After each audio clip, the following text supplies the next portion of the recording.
Hey, you're listening to the wrong podcast. Topics today include idiots, indignity, and indolence. Wrong! It's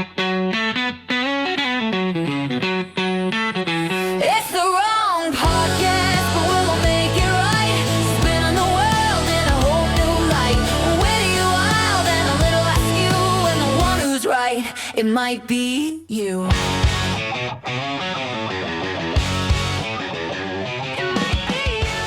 Hi, I'm Tim.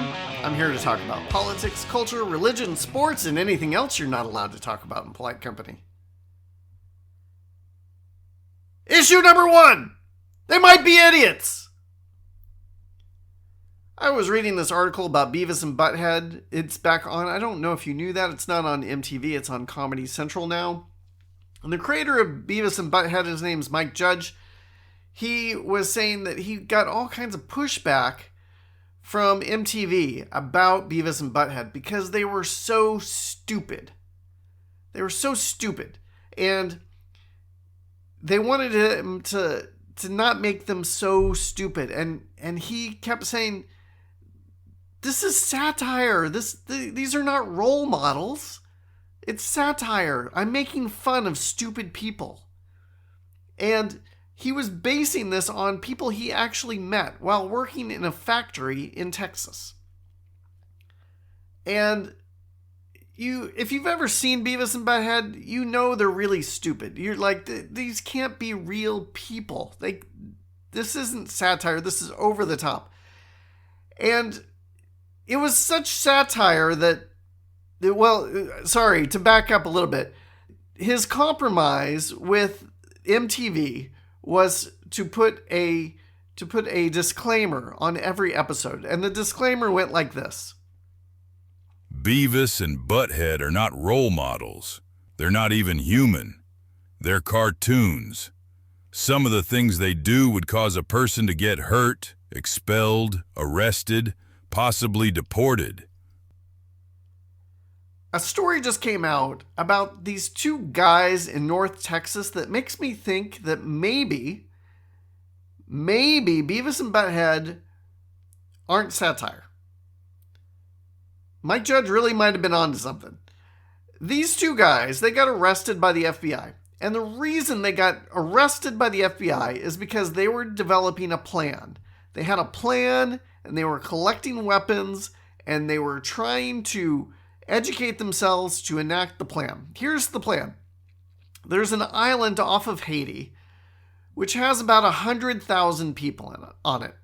And they were going to invade this island and take over. They looked at Haiti. They said, hey, Haiti's in chaos. There's not a stable government. We could just take over this entire island and we could be the kings of this island. And they sought out weapons. They were collecting weapons. They were seeking out training to make this happen. They were going to get some sort of vessel, some sort of boat, and travel to this island. And one of them wanted weapons training, so he joined the Air Force so that he could be trained on how to use deadly force. And he was really hoping that he'd be stationed at an air base near Washington, D.C. Why Washington, D.C., you ask?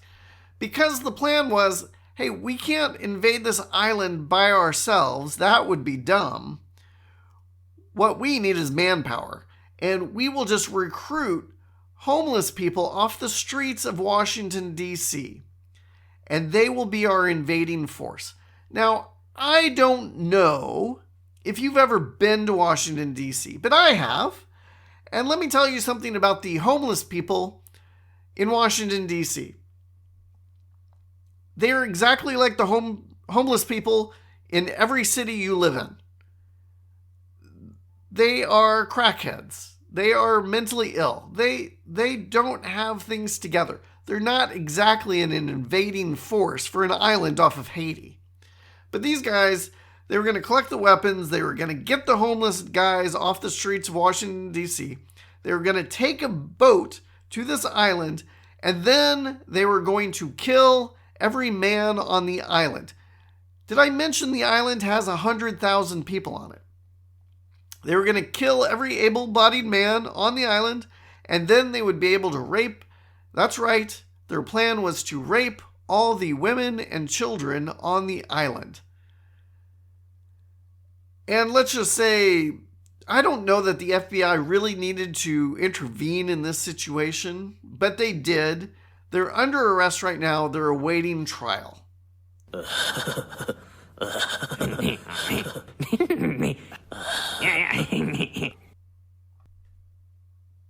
Issue number 2.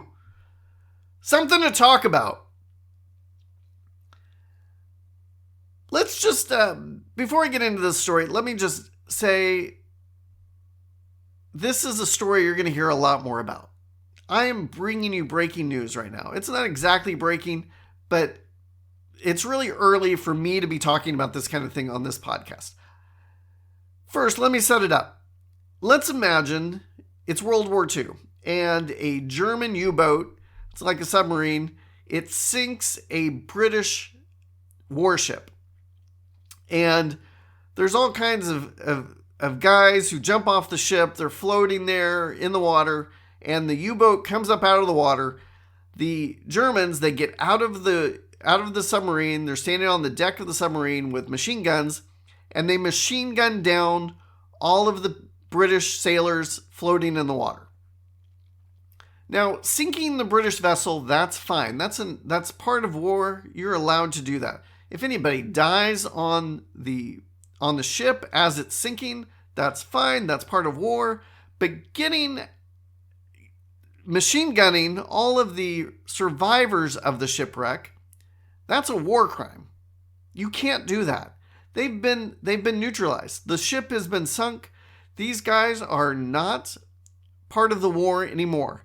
You need to let them live. You don't, I think maybe you need to give them assistance, but maybe, I don't know, all the rules of war. It's really weird that there's rules of war, but there are. One of them is you don't machine gun people who've been shipwrecked while they're floating in the water. You leave them be.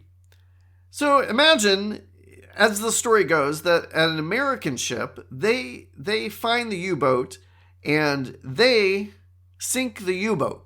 And the German sailors who are on this U-boat, they get out of the boat. They're floating in the water.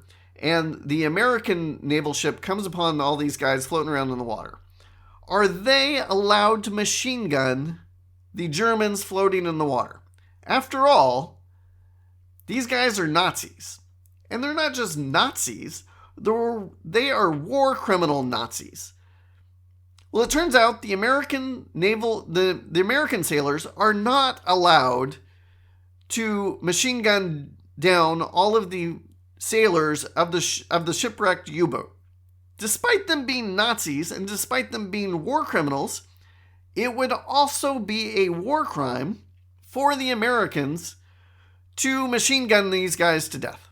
Now, they could capture them, they could pull them on the ship, they could try them for war crimes, and maybe they could be executed later for their war crimes.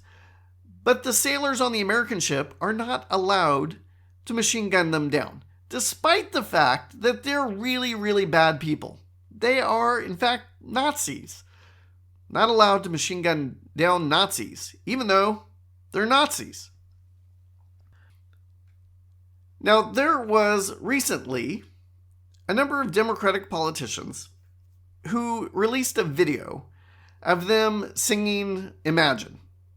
Just kidding. They weren't singing Imagine, thankfully. Gosh, that was terrible. Do you remember in COVID when all the celebrities sang Imagine? That didn't help anybody at all. These Democratic politicians, they did something at least a little bit better, but also a little bit weird. They released this video of all of them giving the same message that anybody in the U.S. government, anybody in the U.S. military, if they are given illegal orders, they don't have to obey illegal orders. In fact, it's their responsibility not to obey illegal orders. The threats to our Constitution aren't just coming from abroad, but from right here at home. Our laws are clear. You can refuse illegal orders. You can refuse illegal orders. You must refuse illegal orders. No one has to carry out orders that violate the law or our Constitution. And when this came out, it seemed kind of weird. It seemed kind of like, are they trolling the president? Are they just trying to whip up anger at themselves? Are they trying to put attention on themselves rather than the president? Are they just trying to make the president angry? And it turns out they might have had a reason to put this video out. And the reason is that the U.S. military decided to destroy some Venezuelan speedboats that were over 1,100 miles away from the coast of the United States because these speedboats had drugs on them. And this is not okay to do. There's no reason to blow up these speedboats. If you're tracking them, if you think they're delivering drugs to the United States, 1,100 miles is a very long way. It's not an imminent threat. You're tracking them. You know who they are. When they get into U.S. waters, the Coast Guard can easily apprehend them and then put them on trial for smuggling drugs. Bringing drugs to the coast of the United States is not an act of war. It is a crime. It's a pretty bad crime. They should be arrested. They should be fully tried. That perhaps based on how much drugs they're bringing, they should be put in prison for the rest of their lives. I don't know the penalties for smuggling drugs, but throw the book at them by all means. But it is not an act of war to have a speedboat with drugs 1,100 miles from the coast of the United States. Nonetheless, the U.S. military decided to destroy this speedboat. And a few of the people on the speedboat lived. And as they're bobbing in the water, clinging to the wreckage of this speedboat, I don't know, holding on to the bale of cocaine or fentanyl or whatever they had, the military decided to strike those survivors down, and at whatever action they used to destroy the speedboat, the survivors were attacked again. Whether it's drone strike or I don't know how they did it, but those guys were double tapped. Double tap is exactly like the example I shared at the beginning of this segment about the German U-boat machine gunning down any survivors of the British ship.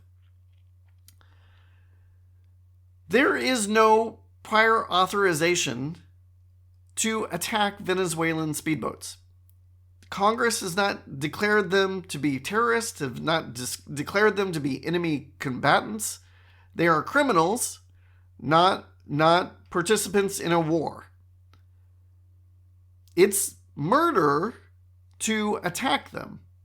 Now, maybe in the best case scenario, they have been declared terrorists. Congress has recognized them as terrorists, and that makes them enemy combatants. Okay, great, kill them. But if you attack the survivors of the shipwreck, that's a war crime. So, worst case scenario, this was murder.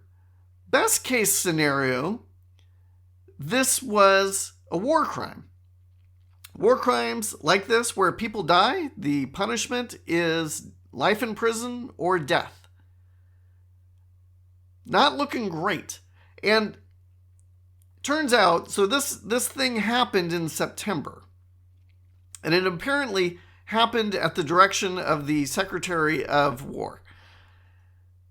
Turned out in October, they do it again. They attack a speedboat, they blow it up, they see that they're survivors, and this time they pick up their survivors, but they don't bring them to the United States for trial. They take them back to Venezuela and drop them off, which kind of recognizes that they didn't really have the authorization to attack the second speedboat. And if this is a war crime, every commander and every soldier involved can be tried for a war crime. Everybody all the way up and down the chain of command can be tried as a war criminal. Now, Donald Trump has made it clear that anybody who does anything illegal under his orders will be pardoned. So there is no reason to think that anybody is actually going to prison. And this is a major flaw in our pardon system. And it's not just Trump. Joe Biden is just as guilty of misusing the pardon power as Donald Trump.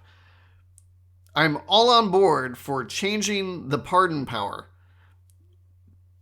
That should be at the top of the list of the next Democratic or Republican presidential candidate.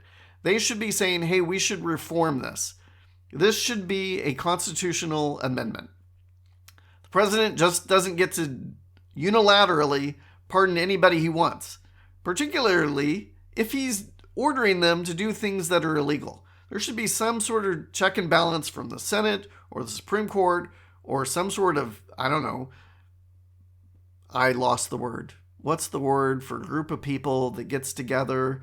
A committee. That's right, I forgot the word committee. Mock me if you will, but there should be a committee to review presidential pardons.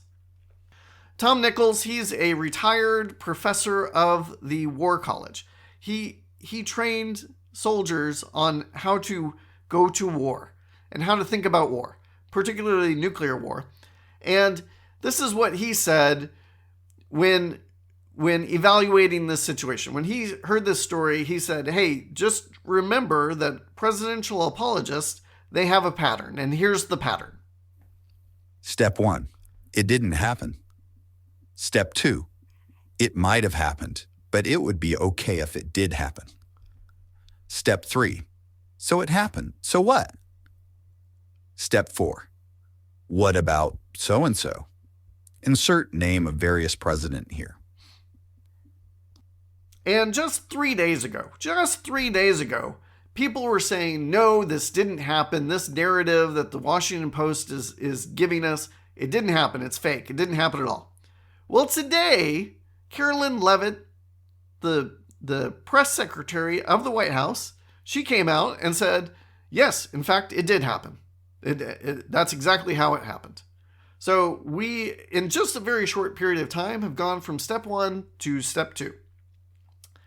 And sure enough, this morning I saw somebody saying, what about when people in the Biden administration used a drone to kill a bunch of civilians, including children, in Afghanistan as they were wrapping up the American presence in Afghanistan? Somebody attacked people waiting to get into the U.S. Embassy, and in retaliation, we killed 10 people, including children, because, well, it turns out because they made a mistake. And sure enough, that's step 4. It's a whataboutism. Whataboutisms are dumb. They're low-hanging fruit. They are a distraction. They are a logical fallacy. You should reject them anytime somebody starts a sentence with what about. And I do it too. You do it too. We all want to look for the easiest way out of the criticism. And the easiest way out is to find some hypocrisy, find somebody else who did the same thing. And it's dumb. It doesn't resolve anything. You're just naming somebody else who did something wrong. It doesn't mean your guy didn't do something wrong. And in this situation, pointing out that 10 civilians were killed by a drone in Afghanistan is a different situation. That was done by mistake, not malice. Nobody said, hey, let's go kill some children to get even with this Afghani terrorist. No, they targeted the wrong person by mistake. In this situation, they clearly targeted a drug trafficker, and they didn't shoot another missile at the survivors of this shipwreck by mistake. They did it on purpose. Different situations entirely. Not only is your whataboutism dumb, it's not relevant. Different situations entirely. Both are bad. Yes, it's awful that they accidentally killed children and civilians in that drone attack in Afghanistan. Not at all related to this situation where a war crime happened. So what I think is going to happen is I think that Pete Hegseth, the Secretary of War, so-called, is going to be brought up for impeachment charges. He will not be facing any prison time. There's no threat of that at all. Donald Trump will pardon him. But I imagine Congress will try to impeach him. And Donald Trump will, instead of, in every other administration, what would happen is that the Secretary of Defense would resign. He'd say, my bad, I should have been more on top of this. This shouldn't have happened. Donald Trump is belligerent. Everybody he's hired is belligerent. They'll all hold their ground. And so Congress will probably bring impeachment charges against Pete Hegseth. And I imagine if the Republicans and Donald Trump lose the midterms in 11 months, that the incoming Congress will also start trying to impeach all of the people around Donald Trump. They will not bring impeachment charges against Donald Trump. Maybe they will. But Donald Trump will not be removed from office.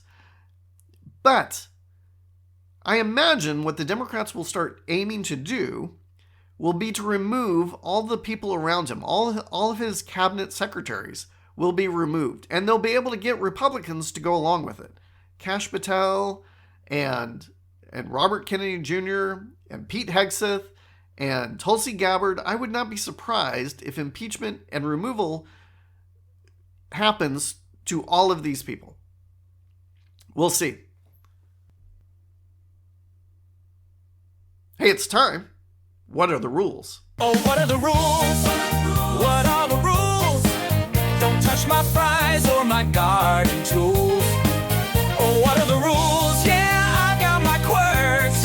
Follow them closely and I promise it works. Listener James wrote in and he had this to say. I'm at Disneyland and just had a family of 5 line jump with food to join their party of 1 up ahead. I need you to head on down to Disney and enforce the rules. My response to James is, hey, while those people are walking by, you are free to knock those chicken tenders out of their hand because there is not a jury in the world that will hold you guilty. Jury nullification was made for that situation. In a related story, listener Bethany, she got a hold of me and she had this to say. I was at Costco, approaching the checkout line with my cart.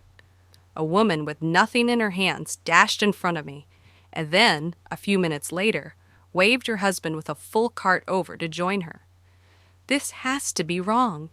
You can't just walk into the store and stand in line and let people through until your spouse is done shopping. I don't know if you guys have been to Costco, but the most harrowing part of shopping at Costco is that last aisle where you're pushing your cart through the last bottleneck into the checkout lanes. And when you get into that little open area, it is just chaos. It is every man and woman for themselves. Where you go, how quickly you push that cart. And if you have the benefit of not having a cart, of course you can get around people. Of course you can get up there before other people. And she has a point. It's not just in the last 30 seconds or 45 seconds that this woman is making a faux pas, is breaking the rules.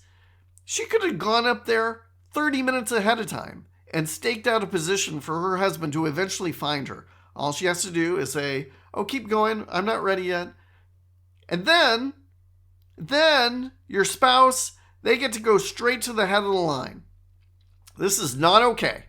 I am fine with it. It is fine if you have a cart and you get in line and then you wave your spouse up who runs off to get one last thing or two last things. As long as the line keeps moving, as long as you don't hold anybody up waiting for your spouse, that's fine. But you need to have a product in hand. There needs to be something in your hands that you're actually going to buy. Preferably a whole cart of stuff.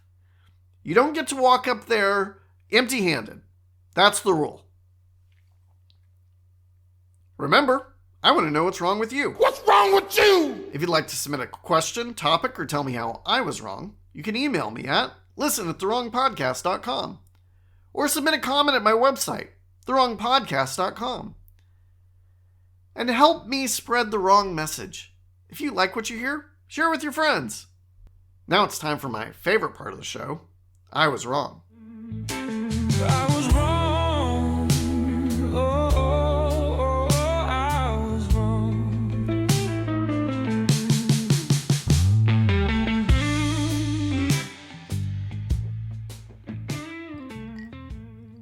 Listener Eric, in response to my request for an I Told You So song, he sent in this song from Scrubs. I told you so, I told you so, I told you so, I told you so. And just mark that down as the second reference to Scrubs on this show. The other one is the wrong song that goes like this. Wrong, wrong, wrong, wrong. Wrong, wrong, wrong, wrong. You're wrong, you're wrong, you're wrong. And I am shocked. I am shocked that Scrubs has more references on this podcast than Seinfeld. Because I am a big Seinfeld fan, and this show is very heavily influenced for the Gen X audience, and there seems like there needs to be more Seinfeld. Well, the jerk store called. They're running out of you. Listener Tony does not write in, but that didn't prevent him from commenting on my last podcast about the fractures in MAGA and what might be happening with them. This is what Tony had to say. MAGA is strong. Marjorie Taylor Greene was an America First, America Only, and that's not MAGA. Trump understands we need global allies. And I just have to wonder if there is not room in the Republican Party for somebody like Liz Cheney or Mike Pence, and there's no longer room for somebody like Marjorie Taylor Greene, how big is this faction going to be? How many people exactly are going to be left? One thing I appreciate about Tony's response is that I should not underestimate the ability for right-wing populism to pivot, and pivot quickly back to traditional conservatism. I've seen that already in some other people I follow on Twitter or X or whatever it is we're calling it. I think we shouldn't be surprised if Trumpism and MAGA are quickly dropped and forgotten about. And I mean quickly. Issue number 3! Verifiable. Candace Owens is a very talented, very successful, very popular podcaster on the right. She has a show. She used to be aligned with Ben Shapiro, and she was removed from his network, and she started her own thing, and she's doing very well. Like I said, she is a very talented communicator. I wish I could be as talented as she was at communicating. And during the Biden administration, she was a very effective voice in speaking out against the excesses of DEI and wokeism, because she is a black woman, and that helped her message go even further. And as I mentioned, because of her anti-Semitism, she is no longer part of Ben Shapiro's network. And he's a Jew and also a sane and rational person, so it doesn't surprise me that he would let somebody go who is an anti-Semite. And Candace has just decided to go for it. She is not hiding it at all anymore. And she's also just going for it in general on the weirdest conspiracy theories. It's like she's filling the void left by Alex Jones, who is not gone. He's not gone. He's still with us. But she is becoming an even bigger voice. A friend of mine listens to her and was feeling so bad for Harvey Weinstein and Bill Cosby and Michael Jackson, because they're just they're victims. They're victims of these witch hunts against sexual predators. And One of the things that Candace Owens is really into arguing right now is that the former Prime Minister of France, Emmanuel Macron, is married to a transsexual man, a man who became a woman. And she will not let this go. And it's gotten to the point that the Macrons are suing her in civil court. And the Macrons, they have an interesting story, for sure, in that when Emmanuel was 15, he fell in love with a drama teacher who was 40 years old at the time. And eventually, that woman got divorced, and Emmanuel stayed in touch with her. And when he was about 25 to 28 years old, he married her. And he is younger than all of her children. And they are still married to this day. And this story happens, but usually in reverse, where it's a much older man and a much younger woman. And I've for sure heard of it happening with teachers, but you don't usually hear about it with male students and female teachers. That story is non-traditional, for sure. But Candace has decided to kick it up a notch by saying that Emmanuel's wife is actually a man. And in addition to this, she has started to say within the last week that the French are after her. And that she happens to know, and she's verified this, she knows that the French have sent 3 assassins out to kill her. 3 French assassins and 1 Israeli assassin have been deployed to kill her. And, if you're going to come up with a wild conspiracy, make sure to throw in that the Israelis are on top of, are in on it too, right? Can't just let the 3 French assassins go out there. Got to make sure there's a Jew involved somehow. When Charlie Kirk was assassinated, Candace was right on top of things. Right on top of things to point out that this was a conspiracy, and she started pointing fingers. And the fingers she started pointing were at Charlie Kirk's wife and his staff. She is convinced that they are in on it, that they killed Charlie Kirk, and they did it on behalf of Israel and on behalf of Jewish donors that Charlie was not happy with. He was going to abandon the Jewish cause. He was going to abandon the Israeli cause. And so the powerful Jews and the Israeli government, they killed Charlie. And her evidence of this is that a private jet left the Provo area just 30 minutes after Charlie was killed. And this jet happened to be Egyptian. It has Egyptian markings. It's registered in Egypt. Because, Israel and the Jews and Egypt are really in cahoots with one another. And part of the problem with her story is that she was misreading the timestamps on the flight logs of this Egyptian jet. And that it probably didn't actually take off 30 minutes after Charlie was killed. But she's still sticking with the story. And somebody sent her some further evidence to go along with her story about this Egyptian jet. And I'm going to play a clip from her show for you. This clip has been edited. I want to be clear with you that this is not the complete clip. It's been edited down. I will give you the link to the episode so you can hear it for yourself. I want to be upfront. This is edited. But nonetheless, this gets to the point on the matter. This is what Candace had to say about this Egyptian jet. Well, like I said, someone emailed us and we took our time vetting this tip. We vetted it across multiple government agencies and to really the highest levels of government. So this is legit.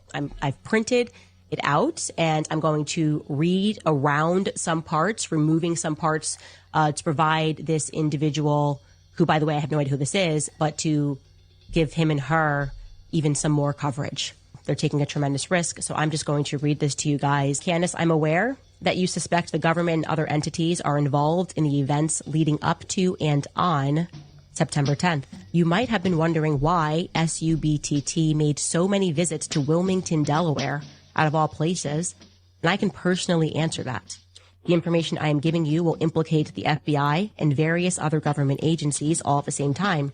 I am entirely confident in stating that the plane and those vehicles are connected to 920 North King Street, which is at a place that is marketed also as 1 Rodney Square. And here's where it gets big. In June of 1997, the Department of Justice's own directory lists, quote, Wilmington Residence Office, 1 Rodney Square, Suite 404, 920 King Street, Wilmington, Delaware, 19801.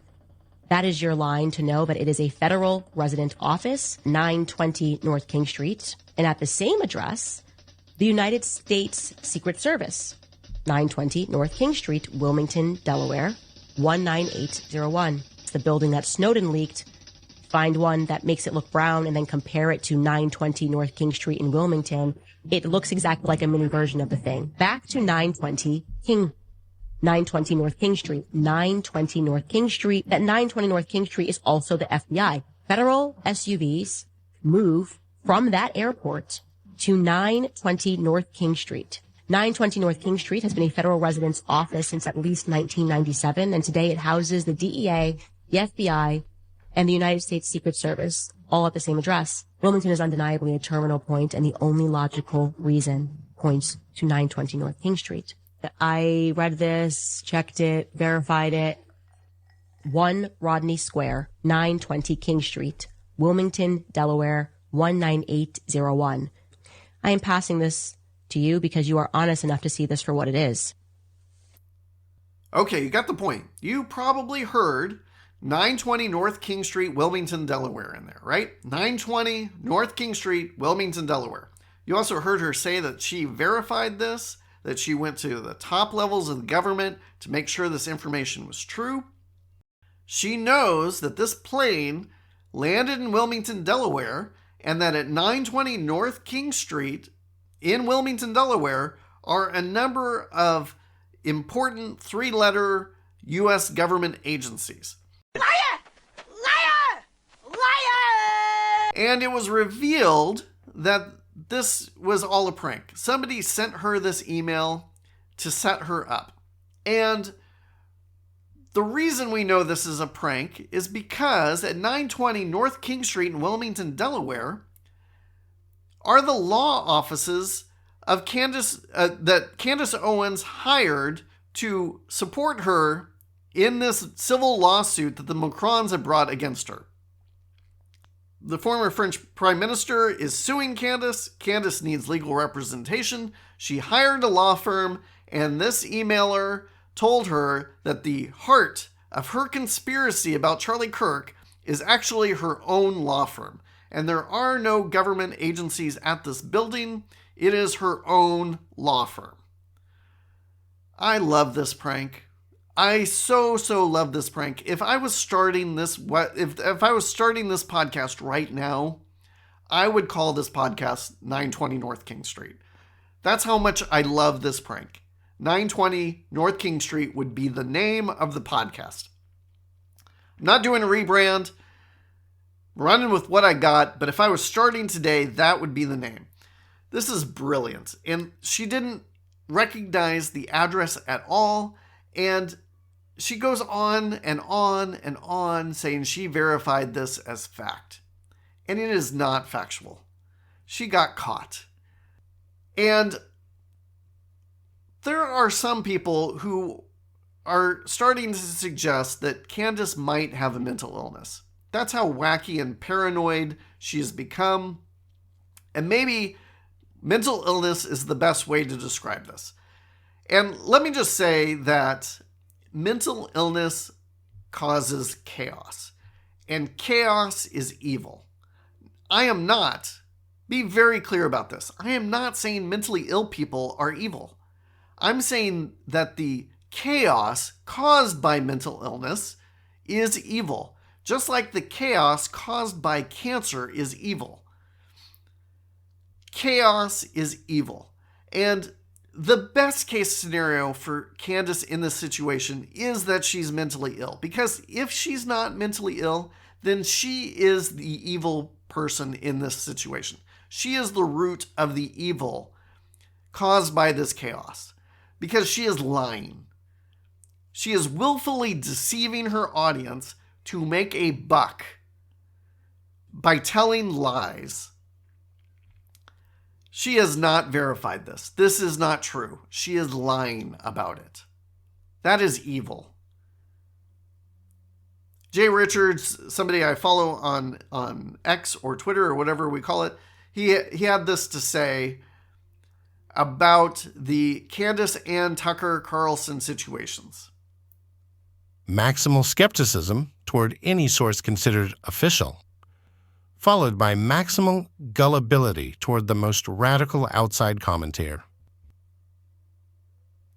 And that is what I have observed from my conspiracy-minded friends as well.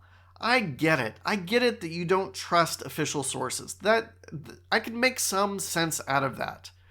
That you don't want to trust everything that you hear. That's fine. But why do you trust these people? Why do you trust this wacky theory that's coming out of the blue,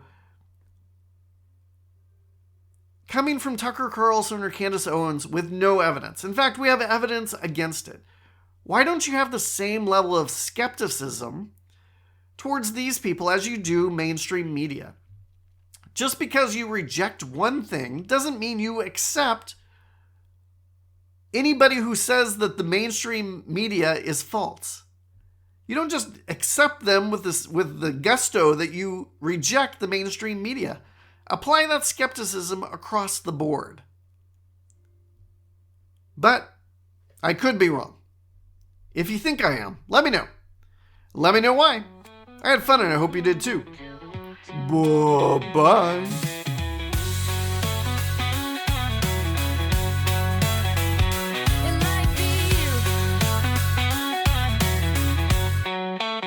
It's the wrong podcast. Wrong!